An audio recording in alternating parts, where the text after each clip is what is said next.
جو بھی مشکل ہو، یہ ہرگز یہ نہیں کہ یہ صرف ایک مشکل کے لیے، آپ کی زندگی میں جو بھی رکاوٹ آپ کو نظر آتی ہو، جو بھی حاجت درپیش ہو، تو انشاءاللہ العزیز صرف 11 دن میں انشاءاللہ وہ پورا ہو جائے گا۔ مسلسل اس وظیفے کو کریں، 11 دن ابھی پورے نہیں ہوئے ہوں گے کہ آپ کی حاجت پوری ہو چکی ہوگی انشاءاللہ العزیز۔ آپ کی ہر حاجت، جس حاجت کے لیے بھی کریں، تو زندگی میں جب بھی آپ کو کوئی اللہ وکفا وسلام علی عبادہ الذین اصطفی، اما بعد فاعوذ باللہ من الشیطان الرجیم، بسم اللہ الرحمن الرحیم۔ السلام علیکم ورحمۃ اللہ وبرکاتہ۔ میرے بہنوں بھائیوں، جو کوئی ایسا مہم آپ کو درپیش ہو کہ کوئی مقصد آپ کا پورا نہیں ہو رہا، آپ کی حاجت پوری نہیں ہو رہی، آپ کو مشکلات نے گھیر رکھا ہے، آپ کو دشمنوں کے شر کا خدشہ رہتا ہے، آپ کو جادو نے پریشان کر دیا ہے، آپ کو جنات نے پریشان کر دیا ہے، جن و انس کے شر کو دفع کرنے کے لیے آپ کو ایک ایسا وظیفہ بتا دیتا ہوں کہ انشاءاللہ العزیز وہ حاجات اور وہ کام، وہ مہم، وہ مقصد جو آپ کو بالکل ناممکن نظر آ رہے ہیں، وہ بھی انشاءاللہ العزیز تیر بہدف پورے ہوں گے۔ آپ زندگی میں ایک بار اس کو تجربہ کریں اور آزما لیں، انشاءاللہ آپ کو کبھی بھی مایوسی نہیں ہوگی، آپ کبھی بھی محروم نہیں ہوں گے۔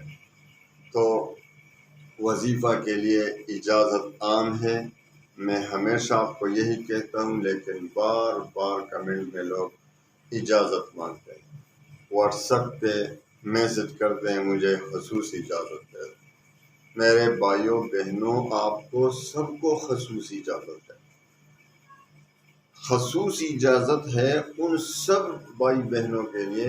جو 2 شرطیں ان میں پائی جائیں، ایک نماز کی پابندی اور دوسری بات رزق حلال کی طلب۔ بس ان 2 شرطیں آپ میں پائی جائیں گی تو آپ کے لیے اجازت ہے اور آپ کا وظیفہ تیر بہدف کام کرے گا انشاءاللہ۔ چلو آتے ہیں وظیفے کی طرف۔ جو بھی مشکل ہو، یہ ہرگز یہ نہیں کہ یہ صرف ایک مشکل کے لیے، یہ صرف فلاں حاجت کے لیے، آپ کی زندگی میں جو بھی رکاوٹ آپ کو نظر آتی ہو، جو بھی حاجت درپیش ہو، تو انشاءاللہ العزیز صرف 11 دن میں انشاءاللہ وہ پورا ہو جائے گا۔ آپ ایسا کریں، کسی ایسے وقت میں، رات کو یہ وظیفہ بہتر رہے گا، ویسے دن کو بھی کر سکتے ہیں، لیکن رات کو تنہائی میں اندھیرے میں کریں تو بہت ہی بہتر رہے گا کہ آپ نے سب سے پہلے 2 رکعت صلاۃ حاجت کے پڑھنے ہیں۔ پہلی رکعت میں 11 بار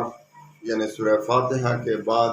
11 بار سورۃ الکافرون، قل یا ایھا الکافرون سورت پڑھیں 11 بار۔ دوسری رکعت میں سورہ فاتحہ کے بعد سورہ اخلاص یعنی قل ھو اللہ احد سورت 11 بار پڑھیں۔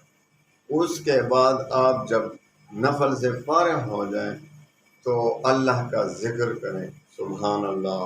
والحمد للہ ولا الہ الا اللہ واللہ اکبر، جو بھی ہو چند 2-3 منٹ تک ذکر کریں۔ اس کے بعد 11 بار درود شریف پڑھیں اور اس کے بعد آپ نے پڑھنا ہے 313 بار وَأُفَوِّضُ أَمْرِي إِلَى اللَّهِ إِنَّ اللَّهَ بَصِيرٌ بِالْعِبَادِ وَأُفَوِّضُ أَمْرِي إِلَى اللَّهِ إِنَّ اللَّهَ بَصِيرٌ بِالْعِبَادِ 313 بار پڑھیں اور اس کے بعد 11 بار درود شریف، اور پھر خوب دل سے رو رو کر اپنی حاجت اللہ سے مانگے۔ انشاءاللہ العزیز 11 دن نہیں گزرے ہوں گے، مسلسل اس وظیفے کو کریں، 11 دن ابھی پورے نہیں ہوئے ہوں گے کہ آپ کی حاجت پوری ہو چکی ہوگی انشاءاللہ العزیز آپ کی ہر حاجت جس حاجت کے لیے بھی کریں تو زندگی میں جب بھی آپ کو کوئی مہم درپیش ہو کوئی حاجت درپیش ہو تو اس کے لیے یہ وظیفہ پڑھیں انشاءاللہ العزیز ہر کام اللہ تعالیٰ پورا فرمائے گا اللہ تمام مسلمانوں کے غموم و غموم کو خوشیوں میں بدل دے وآخر دعوانا